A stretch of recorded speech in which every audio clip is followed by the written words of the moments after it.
তো যেহেতু গলায় পোস্টটা দিছে এখানে কাটছে সেটা আমরা ধরে নিব যে সে হত্যার উদ্দেশ্যে দিছে।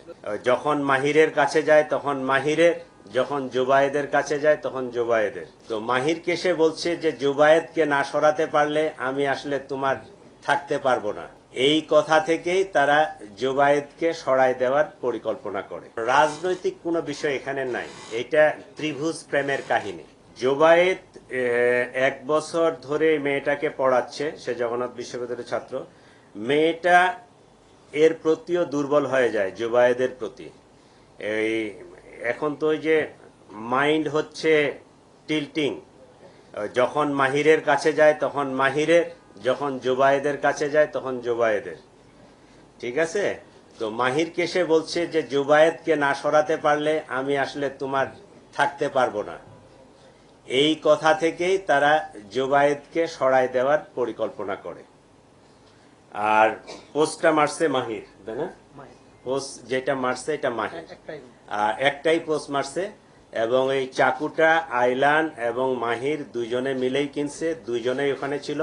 সম্ভবত 2টা চাকু ছিল, দুইজনের কাছে 2টা চাকু ছিল। পরিকল্পনা ছিল যে আইলান মাহিরের যে বন্ধু, সে পিছন থেকে পোস্ট মারবে, কিন্তু সে পোস্ট মারে নাই।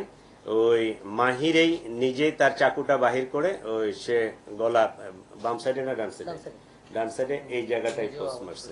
কম বয়স্ক তো, 18 বছর। সে মনে হয় ওই ডিসিশন নিতে পারতেছিল না। ও সে যখন মাহিরের কাছে যায়, মাহিরের সাথে তার দীর্ঘদিনের পরিচয়, দীর্ঘদিনের প্রেম, ঠিক আছে। সে মাহিরের কাছে যখন গেছে, মাহিরকে সে বলছে যে জুবায়েরকে না সরালে আমি আসলে তার কাছ থেকে সরে আসতে পারবো না।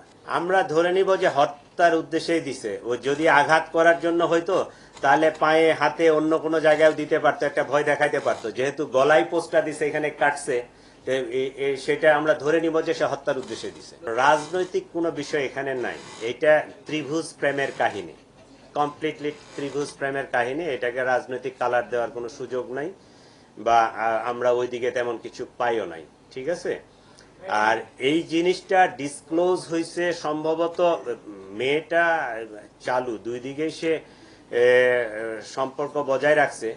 একটা পর্যায়ে মাহির বোধহয় এটা টের পাইছে, ও যখন চার্জ করছে এটা কবে নাগাদ, 26শে সেপ্টেম্বরের পরে তাদের মধ্যে পরিকল্পনা আসে যে তাকে আমরা ওই সরাই দিবে।